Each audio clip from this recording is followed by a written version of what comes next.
या ठिकाणी आज आपण बघूयात तिसरी राज्यस्तरीय योगासन स्पर्धा. त्या संदर्भात आज मी तुम्हाला माहिती देणार आहे.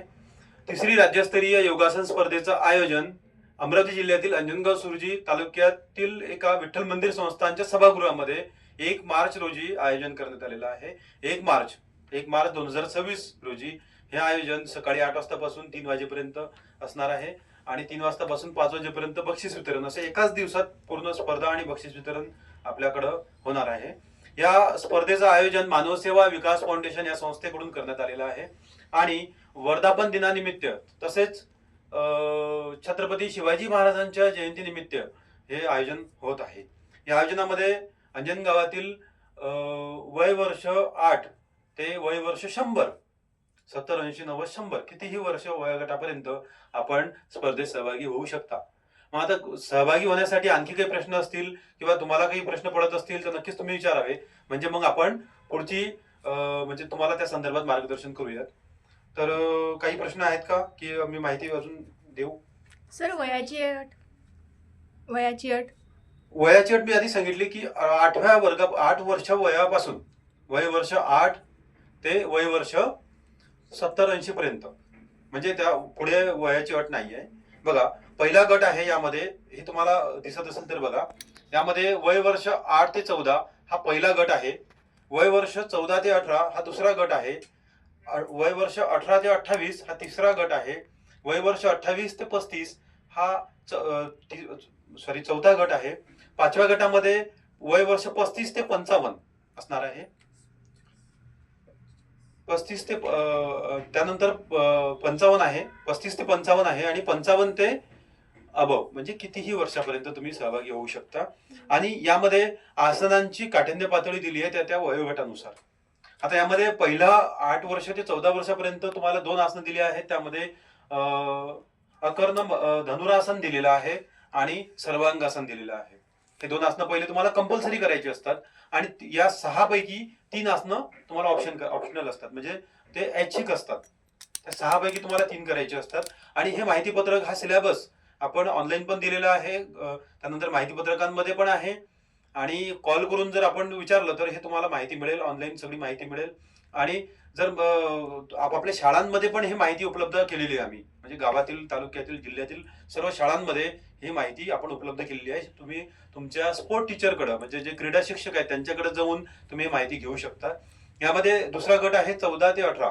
आता 2 कंपल्सरी आहेत, त्यामध्ये हनुमानासन आणि पार्श्व धनुरासन अशा आसनं यामध्ये ऑप्शनल असतील, म्हणजे ते कंपल्सरी करावंच लागतात. आणि यामध्ये 6 पैकी 3 ऑप्शनल असतील. अशा सारखं हे सिलेबस आहे. वयोगटाच्या नुसार हा सिलेबस तयार केलेला आहे. आणखी काही प्रश्न असतील? या स्पर्धेसाठी जे स्पर्धक आहेत, जे इच्छुक स्पर्धक आहेत त्यांना 200 रुपये फी आहे. ते 200 रुपये फी असेल 20 फेब्रुवारी पर्यंत. आणि 20 फेब्रुवारीच्या नंतर जर कोणी प्रवेश घ्यायची तयारी असेल तर त्यांना 250 रुपये फी भरावं लागेल. आणि त्यानंतर ही फी भरून तुम्ही हे यामध्ये अकाउंट डिटेल्स वगैरे दिलेले आहेत, त्या अकाउंट डिटेल्सवरच ते, म्हणजे त्या अकाउंट नंबरवरच ते पैसे पाठवायचे आहेत. आणि ऑनलाईन फॉर्म पण भरता येतो, ऑफलाईन फॉर्म पण भरता येतो. दोन्ही फॉर्म उपलब्ध केलेले आहेत. ऑनलाईन भरायचं असेल तर लिंक तुम्हाला मिळेल आणि ऑफलाईन भरायचं असेल तर कॉलेजला येऊन, हॉस्पिटलला, स्पर्धेच्या स्थळी येऊन पण तुम्ही फॉर्म भरू शकता. अशी सगळी सुविधा उपलब्ध केलेली आहे. आणखी काही प्रश्न? शाळेच्या मुलांसाठी पण तेवढीच फी राहील का? हो, शाळेच्या मुलं, बाहेरचे मुलं आणि सर्वांसाठी ए टू झेड जेवढेही स्पर्धक सहभागी होतील, मग ते कुठलेही असो, त्यांना फी जे आपण प्रिंटेड केलेली आहे तेच फी राहील. फी मध्ये कुठेही कमी अधिक होणार नाही. डॉक्युमेंट्स काय सबमिट करायचे? डॉक्युमेंट्स मध्ये तसं आपण या माहिती पत्रकात दिलं आहे. एज प्रूफ तुम्हाला देणं गरजेचं आहे, म्हणजे वयाचा दाखला देणं गरजेचं आहे. मग तो टीसी असेल, जन्मतारखेचा दाखला असेल तो चालेल. फिटनेस सर्टिफिकेट आवश्यक आहे, डॉक्टरचं फिटनेस सर्टिफिकेट आवश्यक आहे की हा पर्सन कसा आहे, म्हणजे या पर्सनची तब्येत, म्हणजे फिटनेस फिट आहे हे त्यामध्ये उल्लेखित असेल. आधार कार्ड विद्यार्थ्याचं आवश्यक आहे. पासपोर्ट फोटो आवश्यक आहे, कारण की जर मेडल घ्यायचं असेल तर सर्टिफिकेटवरही फोटो येऊ शकतो, त्यामुळे 2 फोटो तुम्हाला देणं गरजेचं आहे. नंतर फीस पेमेंटची रिसिप्ट, जे तुम्ही फीस जमा करताय त्याची रिसिप्ट आवश्यक आहे. अशा पद्धतीचे डॉक्युमेंट तुम्हाला हे या ठिकाणी सबमिट करायचे आहेत. कट ऑफ डेट कशी ओळखायची वयाची? कट ऑफ डेट हे तुम्हाला 1 जानेवारी 2026 1 जानेवारी 2026 रोजी तुमचं तेवढं वय असलं पाहिजे या वयोगटाप्रमाणे. म्हणजे 8 ते 14 जर असेल तर 8 वर्षाचा व्यक्ती हा कमीत कमी 1 तारखेपर्यंत झालेला पाहिजे. अशी सगळं वयोगटाची म्हणजे कट ऑफ डेट आपण दिलेली आहे. आणखी काही प्रश्न असतील तर तसं विचारू शकता. नाहीतर यामध्ये नियम आपण दिलेले आहेत. होल्डिंग टाइम 30 सेकंदाचा दिला आहे.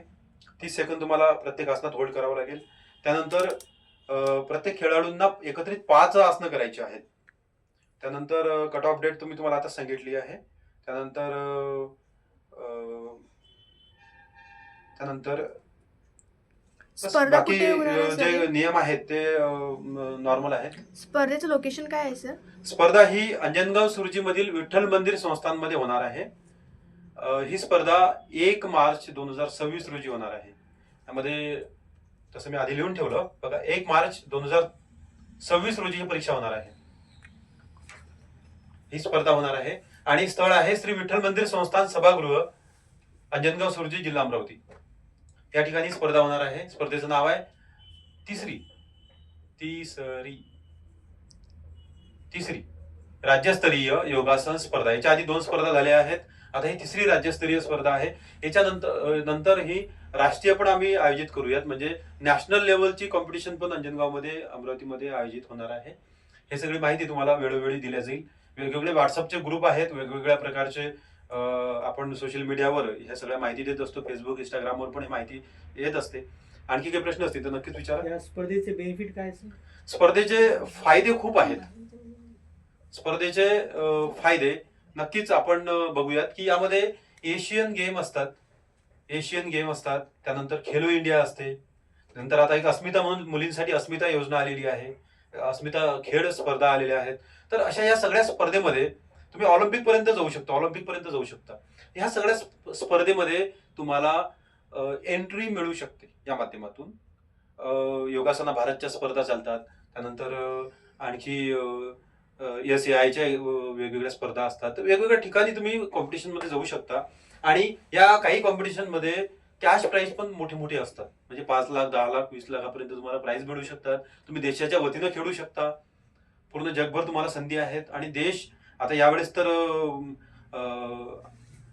एक छान पद्धतीचं शासनाने, केंद्र सरकारने खेळांसाठी एक वेगळं पॅकेज तयार केलेलं आहे.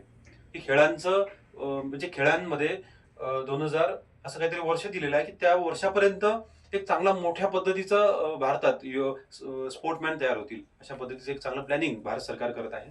तर नक्कीच या स्पर्धेच्या माध्यमातून पुढं तुम्हाला वेगवेगळ्या स्पर्धेत जाता येईल. आणि त्यासाठी जे काही प्रयत्न आहेत किंवा जे काही प्रॅक्टिस आहे ते मानव सेवा विकास फाउंडेशन ही संस्था तुमच्याकडून करून घेईल, विद्यार्थ्यांकडून करून घेईल. आणखी काही प्रश्न?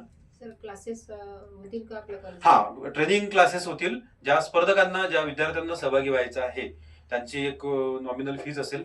आणि त्या ठिकाणी नॅशनल कोच आपल्याकडे आहेत, चेतन कुमार भागवत सर. ते त्या विद्यार्थ्यांना गाईड करतील. आणि एक चांगल्या पद्धतीचे स्पोर्टमॅन तयार करणं, योगाचे चांगले खेळाडू तयार करणं हे जबाबदारी आमची आहे. ते आम्ही करू नक्कीच. आणखी काही प्रश्न असतील तर नक्कीच आपण विचारू शकता. आणि एक चांगलं आयोजन अंजनगाव सुरजीमध्ये हे तिसऱ्यांदा होत आहे. ही तिसरी स्पर्धा आहे. आणि या स्पर्धेमध्ये वयोगटाचं मी तुम्हाला सांगतो. पहिला वयोगट आहे 8 ते 14. दुसरा वयोगट आहे 14 ते वय वर्ष 14 ते 18. तिसरा गट आहे वय वर्ष 18 ते 28. नंतर आहे 28 वय वर्ष 28 ते वय वर्ष 35. वय वर्ष 35 ते वय वर्ष 55. आणि 55 ते खुला म्हणजे कोणत्याही वर्षापर्यंतचे व्यक्ती, लेडीज आणि जेंट्स म्हणजे महिला आणि पुरुष वेगवेगळे ठेवलेले आपण सर्व यामध्ये सहभागी होऊ शकतात. आणि आपली खेळण्यासंदर्भात वेगवेगळ्या खेळांबद्दलची जी आपली एक आतुरता असते. बरेच असे नागरिक आहेत की त्यांनी शालेय जीवनात बरेच खेळ खेळलेत आणि नंतर त्या विषयाचं त्यांनी लक्ष दिलं नाही, आपल्या करिअरवर लक्ष दिलं. आता या वयातही म्हणजे 20 वर्षानंतर, 30 वर्षानंतर, 40 वर्षानंतर, 50 वर्षानंतर, 60 वर्षानंतरही तुम्ही स्पर्धेत सहभागी होऊ शकता.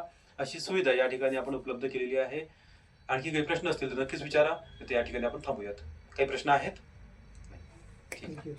जास्तीत जास्त विद्यार्थ्यांनी सहभागी व्हावं आणि या स्पर्धेचं एक पूर्ण महाराष्ट्रभर हे या सगळ्या व्हिडिओला आपण व्हायरल करावं, लोकांपर्यंत पोहोचवावं ही विनंती आपणास करण्यात येते. जय हिंद.